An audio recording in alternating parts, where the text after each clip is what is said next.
Hi అండి. చాలామందికి అహంకారమో తెలీదు, తెలిసి తెలియనితనమో తెలీదు. ఎదుటి వాళ్ళు ఇచ్చే గౌరవాన్ని నిలబెట్టుకోవడం మాత్రం చేత కాదు.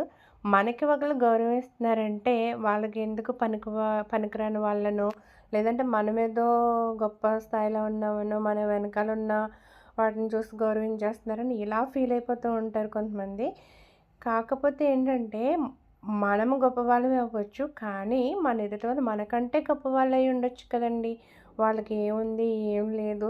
వాళ్ళ మనస్తత్వం ఏంటి? వాళ్ళ అసల స్థితిగతులు ఏంటనేది మనకి కొంతవరకు మాత్రమే తెలిసుండొచ్చు. వాళ్ళ లైఫ్ ఏంటనేదైతే మాత్రం పూర్తిగా మనకు తెలీదు. సో, వాళ్ళు గౌరవం ఇచ్చేటప్పుడు మనమంతే విధంగా వాళ్ళతో ప్రవర్తించి, వాళ్ళ దగ్గర నుంచి ఆ గౌరవాన్ని తీసుకొని, అదే విధంగా మనం వాళ్ళతో ప్రవర్తిస్తే మాత్రం ఆహ్, చాలా మంచిగా ఉంటుందండి లైఫు. కానీ ఎందుకో తెలియదు కొంతమంది అలాగా ఎదుటి వాళ్ళు ఇచ్చే గౌరవాన్ని మాత్రం స్వీకరించరు. బానే ఉంటున్నట్టు ఉంటారు. స్నేహపూర్వకంగా ఉంటున్నట్టు ఉంటారు. కానీ వాళ్ళు చేయవలసిన వెధవ పనులన్నీ చేస్తూ ఉంటారు.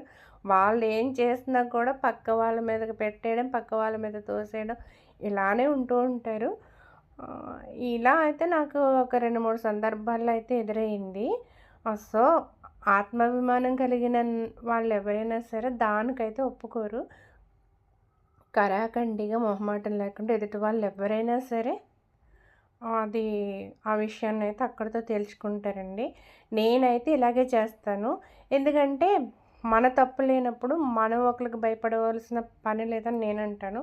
మనం కరెక్ట్‌గా ఉన్నప్పుడు మనం ఎంత ధైర్యంగానైనా ఎదుటి వాళ్ళతో మాట్లాడొచ్చండి. మరి మీరేమంటారు?